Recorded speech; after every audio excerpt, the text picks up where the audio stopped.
한국갤럽 5월 3주 조사갤럽 30, 40대 남성과 30대 여성에서 변화가 두드러져 전국 지표조사에서도 국민의힘이 12%포인트 높아 6.1 지방선거가 12일 앞으로 다가온 20일 정당 지지도에서 국민의힘이 더불어민주당에 10%포인트 앞서고 있는 흐름이 이어지고 있다. 한국갤럽이 지난 17에서 19일 전국 18세 이상 1000명을 대상으로 진행한 5월 3주 조사에서 국민의힘 지지도는 43%, 민주당 지지도는 29%로 조사됐다. 국민의힘은 7년 6개월 만에 최고치를 기록한 지난주 조사보다 2%포인트 하락했으나 민주당 지지율 역시 2%포인트 하락하면서 양당의 지지도 격차는 14%포인트가 유지됐다. 민주당 지지도는 지난해 11월 3주 조사 이후 6개월 만에 다시 20%대로 내려갔다. 5월 통합 집계로는 국민의힘이 43%, 민주당이 33%였다. 4월과 비교하면 국민의힘은 4%포인트 올랐으나 민주당은 5%포인트 떨어졌다. 한국갤럽은 30, 40대 남성과 30대 여성에서 변화가 두드러졌다고 설명했다. 30대 남성은 4월 국민의힘과 민주당 지지도가 팽팽했으나 이달에는 국민의힘 46%, 민주당 28%로 바뀌었다. 40대 남성과 30대 여성의 민주당 쏠림도 약화했다. 40대 남성은 4월 국민의힘 25%, 민주당 53%였으나 이달 국민의힘 34%, 민주당 43%로 차이가 줄었다. 30대 여성의 경우 5월 국민의힘은 지난달보다 8%포인트 오른 26%, 민주당은 13%포인트 내린 37%였다. 전국 지표조사에서도 비슷한 양상이다. 5월 3주 전국 지표조사에서 국민의힘은 42%, 민주당은 30%로 나타났다. 2주 전 조사와 비교하면 국민의힘은 1%포인트 올랐고 민주당은 제자리다.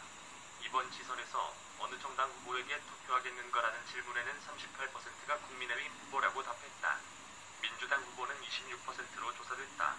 인용한 여론조사의 자세한 내용은 중앙선거 여론조사심의위원회 홈페이지를 참조하면 된다. 서울중앙지법 형사항소 5-1부는 20일 업무방해 혐의로 기소된 최강욱 더불어민주당 의원에 대해 1심과 마찬가지로 징역 8개월의 집행유예 2년을 선고했다. 형이 확정될 경우 최 의원은 피선거권이 박탈돼 국회의원직을 상실하게 된다.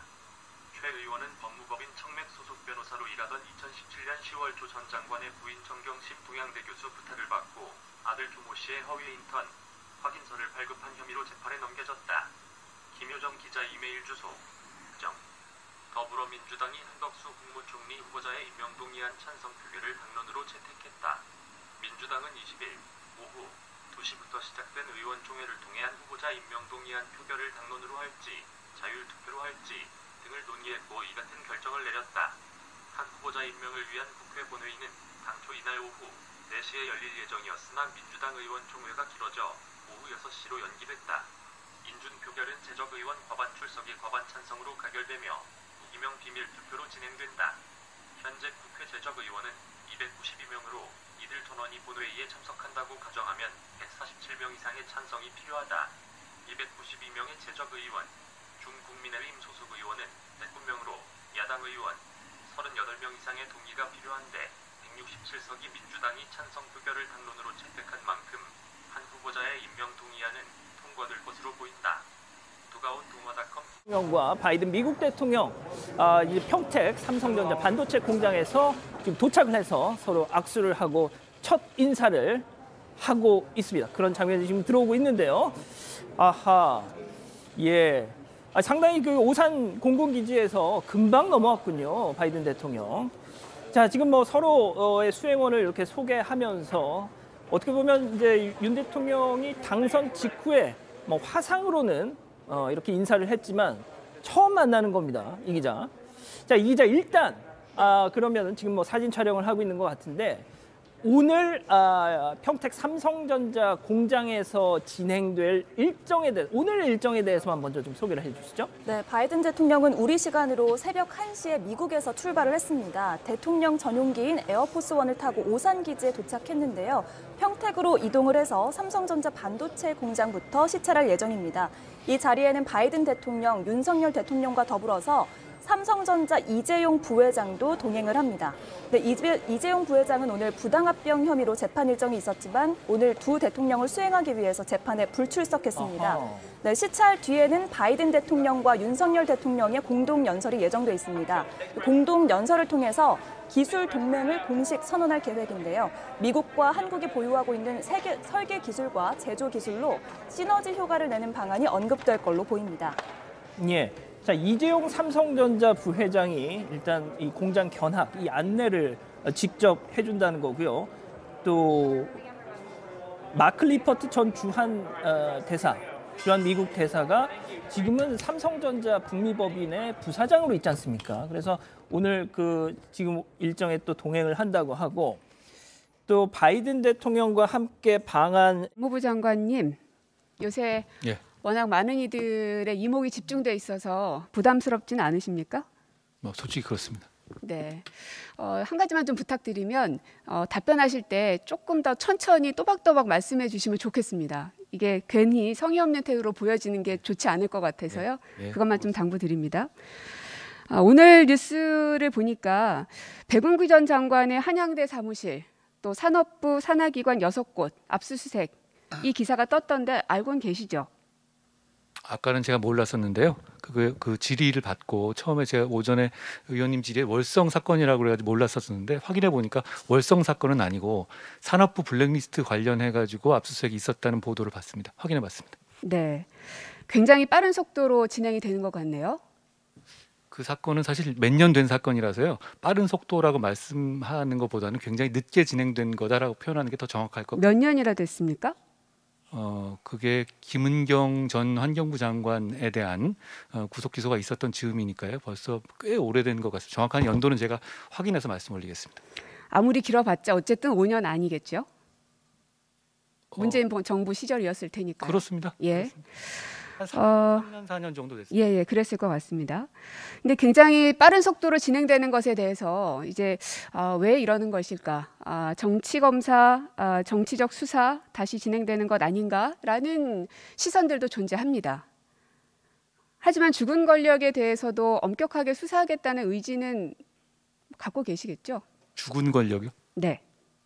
저는 끝난 권력이니까요. 수사는 그게 당사자가 누군지 이름 가려도 똑같아야 한다고 생각합니다. 네, 누구든 똑같이 엄격하게 수사받아야 할 일에 대해서는 하시겠다. 그래야 하는 게 저희 그 검찰의 임무고요. 근데 말씀하신 것처럼 저는 이제 검사가 아니니까 법무부 장관으로서 그런 일을 할 수 있도록 외풍을 막고 지원을 하는 역할을 하는 것이고 구체적인 사건에서는 제가 개입하지 않습니다. 네. 그러면 살아있는 권력에 대해서는 어떻게 하실 겁니까? 사건이라는 것이 어떤 범죄를 전제로 하는 것이죠. 범죄가 있으면 범죄를 한 주체가 강자든 약자든 관계없이 공정하게 해야 되는 게 좀 민주주의의 기본이라고 생각합니다. 하지만 하다 보면은 현역에 있기 때문에 어려움들이 좀 있지 않겠습니까? 원래 수사는 저는 많이 해보긴 했습니다만 할 때마다 매번 어렵더라고요. 그리고 그거는 그럼에도 불구하고 해야 되는 게 일인 것 같은데요. 지금 검사들이 그런 걸 좀 더 잘 알고 공정하게 정치적으로 중립을 지키면서 할 일을 했으면 좋겠다는 바람이 있습니다. 거기에 있어서 속도가 늦어진다든지 했을 때에는 장관으로서 아까 이제 외풍을 막아주는 역할, 그러니까 수사가 공정하게 이루어질 수 있도록 노력을 하시겠다고 하셨는데 그것도 역시 마찬가지겠죠? 예, 근데 속도나 이런 부분에 대해서는요, 그건 어차피 구체적 사안에 대한 지휘이거든요. 물론입니다. 근데 이제 구체적 사안에 대해서 법무부 장관이 검찰을 지휘하는 것에 대해서 저희 대통령께서 공약으로 포기한다고 하셨고, 저도 그 뜻에 동참해서 구체적 사건에 관한 지휘권을 행사하지 않을 계획입니다. 그렇기 때문에 구체적 사안에 대해서 속도를 빨리 내라, 안 내라, 이것도 구체적 사건에 대한 지휘이기 때문에 그런 것에 제가 개입할 수는 없습니다. 다만 그런 제대로 된 정의와 그 책임감과 인권을 보장하는 수사를 하느냐 아니냐 이런 부분에 대해서는 인사라든가 조직으로서 평가하고 그런 정도의 어떤 그 간접적인 지원을 하는 방식이 저한테 지금 법무장관으로서 남은 그 길인 것 같습니다. 어쨌든 장관으로서 이게 어떤 사람에 대한 수사이든 공정하게 이름을 가리고, 그죠? 방금 그렇게 말씀하셨습니다. 이름을 가려서라도 그게 어떤 진영이건 혹은 현역이건 아니건 상관하지 않고 공정하게 수사하겠다. 그리고 장관으로서 그 외풍을 막는 역할까지도 충분히 다 해내겠다라는 그 소신을 밝힌 거라고 제가 이해하겠습니다. 형사사법의 이상향이고요. 그걸 향해서 가려고 지금까지 노력해 왔습니다. 네, 김건희 여사 수사하실 겁니까? 이미 수사가 되고 있고 지금 수사가 대단히 많이 진행되어 있죠. 그리고 네. 아까 말씀하신 것처럼 저는 직접 수사하는 사람은 아니니까요. 검찰이 공정하게 수사하고 공정하게 처분할 거라고 생각합니다. 그런데 아까 말씀하셨던 이 산업부 블랙리스트 관련해서는 한 3, 4년 됐다고 말씀하셨는데요. 도이치모터스 주가 조작 얼만큼 됐습니까? 어떤 면이 말씀하신 거예요? 몇 년도에부터 시작된 겁니까? 사건의 시작이? 사건 자체는 그 10년 넘은 사건. 아까 산업부 얘기 같은 경우는 이미 오랜 시간이 걸렸기 때문에 빠른 속도로 하는 것이 아니라 이미 오래전에 시작된 것이어서 그 속도에 맞춰서 하고 있다라는 이제 취지로 말씀 주셨잖아요. 예. 그런데 이제 제가 구체적 사안에 대해서 이렇게 말씀드린 건 적절하지 구체적 사안을 지우고 말씀을 좀 그러니까 해주십시오. 제가 이제 일반론이란 전제하에서 들어주시면 어떨까 싶습니다. 그럼 2013년의 사건과 몇 년입니까? 한 3, 4년 전의 사건과 지금 이제 그 산업부 블랙리스트 사건은 아마 범위를 좀 저는 지금 도이치모터스 주가 조작에 대해서 여쭙고 그러니까요. 있습니다. 두 개를 비교하는 건데요. 네. 그 범위를 이 테마를 넓혀가는 과정에서 새로운 수사를 하는 내용 같습니다. 그리고 이 도이치모터스 사건 같은 경우는 기존에 없었던 금감원에 없었던 사건을 정치권의 고발에서 시작된 사건으로 알고 있습니다. 그걸 가지고 1년 넘게 수사를 했고요. 거기에 따라 가지고 최종적인 처분만 남아 있는 단계다. 어쨌든 마무리라도 하려면 해당 사람에 대해서 소환 조사가 이루어져야 되는 게 상식적인 거 아닙니까? 수사의 방식은 여러 가지가 있고요. 그럼 어떤 방식이 있습니까? 그 부분에 대해서 어떤 방식이 있습니까? 수사의 방식은 여러 가지가 있습니다. 아니 지금 예를 들어 어떤 방식이 있느냐고 제가 여쭙습니다. 지금 말씀하신 건 특정 사안에 대해서 말씀하시는 거기 때문에 제가 그렇게 말씀드릴 수는 없는 거고요. 통상적으로는 거기에 대해서 소환 조사가 이루어져야 된다라는 게 일반 사람들의 이제 생각의 그 수순인데요. 장관님께서 생각하시는 조사의 방법은 뭐가 있는지 제가 여쭙는 겁니다. 예, 사건의 내용과 사건의 진행 상황에 따라서 판단하는 겁니다. 네. 무엇이든 그러면 이 김건희 여사에 대해서는 수사하지 않을 이유는 없다. 이미 수사가 진행 중에 있고 맞습니까? 위원님, 구체적 사안을 가지고 법무장관에게 수사를 해야 된다 말아야 된다 이렇게 물어보시면 아니 이미 수사를 하고 있다고 아까 말씀하셨잖아요. 이미 검찰이 수사를 하고 있는 상황이고 제가 그걸 지켜보고 있는 것이죠. 그리고 이걸 앞으로 어떻게 해야 된다고 하는 식의 질문을 하시면 거기에 대해서는 제가 법무장관으로서 그래서 제가 알고 있는 부적절하다고 것으로는 소환 조사하는 방법밖에는 생각이 잘 나지 않은데 법에 대해서는 누구보다 전문가이시니 어떤 다른 방식의 조사가 있는지를 여쭙는 겁니다. 수사의 방식은 다양한 방법이 있고요. 그리고 결론을 내기 전 단계까지 많이 진행된 상황인 걸로 저는 알고 있는데요. 검찰이 적정한 법에 따라 그러나 맞는 장관님, 어쨌든 현역에 있는 사람이든 누구든 간에 그 사람의 이름을 지우고 공정하게 수사가 진행되어야 한다는 소신에 대해서는 앞서서 이미 밝히셨고요. 너무 당연한 얘기입니다. 네, 그러면은 김건희 여사의 수사에 대해서도 역시 그렇게 진행되는 거라고 생각하고 있겠습니다. 법에 따라 해야 되는 겁니다. 네, PPT 하나 보여주시죠. 이미 너무나 기본적으로 잘 알고 계시는 일일 테지만 헌법 84조에 보면 대통령은 내란 또는 외환해제를 범한 경우를 제외하고는 재직 중 형사상의 소출을 받지 아니한다라고 되어 있죠. 헌법 규정입니다. 네, 그럼 형사상의 소출을 받지 아니하는 사람은 누굽니까? 저에게 법 이론을 말씀하시는 건가요? 아니 저거의 해석을 묻는 겁니다. 대통령 본인입니다. 현직 대통령 본인입니다. 대통령에만 해당이 됩니까? 당연한 말씀. 범위가 어디까지입니까? 당연히 대통령에만 해당되는 겁니다. 예, 그럼 대통령의 가족은 불소추에 해당되지 않는다는 말씀이시죠? 물어보시나 마나한 얘기입니다. 네, 그러면 지금 현재 그 범위에 대해서 사실은 조금 이견들이 좀 있는 것 같습니다. 저 헌법 해석에 대해서요? 대통령의 저 범위를 어디까지 할 것인가. 그러면 이제 영부인이라고 요새는 이제 안 부르죠. 여사님이라고 많이 부르는데 거기까지도 현재 수사를 할 수 있을 것인가. 할 수 있다는 말씀이시잖아요. 저 헌법에서 말하는 불소추 특권은 대통령 본인을 말하는 게 전 명확해 보입니다. 네. 검사는 수사로 말한다라는 말씀하셨죠. 제가 그런 말 한 적은 없습니다. 기사에는 그렇게 많이 소개가 되어 있어서요. 그러면 그렇게 생각하지 않으십니까? 근데 검사 꼭 말을 해야 되는 건 아니니까요. 근데 그 수사로 말한다 이거는 제 말은 아닌데요. 제가 쓰는 말은 아닌데. 그러면 이 말에 동의하십니까?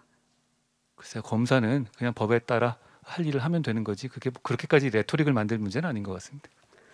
아주 간단한 질문이었음에도 불구하고 답을 잘 못하시네요. 당연한 이야기라고 생각해서 제가 여쭙었던 건데 검언유착 사건 당시 결국에는 이제 몇 년이 걸치면서 무혐의 처분을 받으셨어요. 저는 권언유착 사건이었다고 생각합니다. 거기에 대해서 그 당시에 심경이 어떠셨습니까? 짧게 얘기해 주시죠. 심경이요? 글쎄, 네. 뭐 그럼 그 당시 장관님께서 하신 말씀을 제가 읽어드릴게요. 조금만. 권력의 집착과 스토킹에도 불구하고 등등등 해서 말씀을 하셨더군요. 그렇게 생각합니다. 지금도 그렇게 생각하신다고요? 왜죠? 글쎄요, 그건 평가인데요. 저는 그렇게 생각하고 국민들 중에서 제 뜻에 동의하시는 분도 있으실 거고 그렇지 않은 분들도 있으실 거라고 생각합니다. 많이 힘드셨었나 보네요. 글쎄요, 뭐 잘 지나갔습니다. 네, 힘들진 않으셨나요? 그거는 개인 문제라서요. 예. 그 당시에 장관님께서 나오시면서 하셨던 말씀들을 들어보면 굉장히 억울하고 분노도 있고 하지만 그런 감정들을 잘 다스리면서 이렇게 억누르면서 말씀을 하시는구나 하는 생각은 좀 들었습니다. 노력했습니다. 네, 유우성 씨는 어땠을까요? 유호성 씨요? 유우성 서울시 공무원. 그분도 하는 과정에서 잘못된 증거가 제출됐었고 그 과정에서 그분도 여러 가지 재판 과정에서 그 부분에 대해서 피해를 입으신 거라고 생각합니다.